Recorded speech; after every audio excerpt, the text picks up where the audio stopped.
本日は焼きおにぎり作っていきたいと思います。まずボウルにご飯を入れます。でしたら調味料、ごま油、みりん、だしの素、これは粉末状のものの方がいいです。醤油、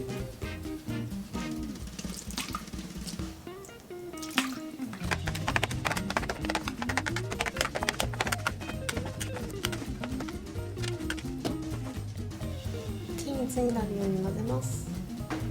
そして魚焼きグリルで焼いてアルミホイルをまずいきます。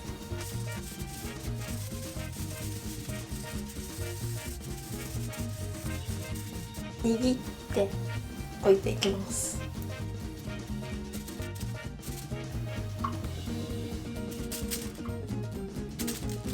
こちらをグリルしていきます。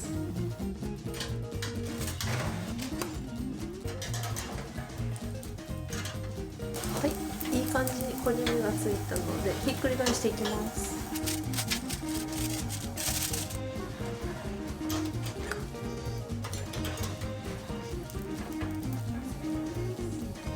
フィニッシュ。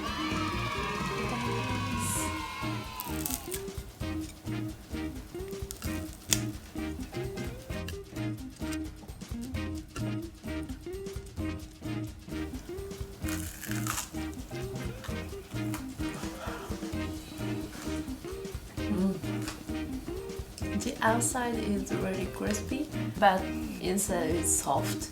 So the texture is interesting, I think.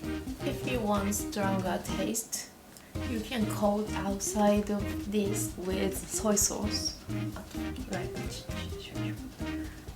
and you can grill.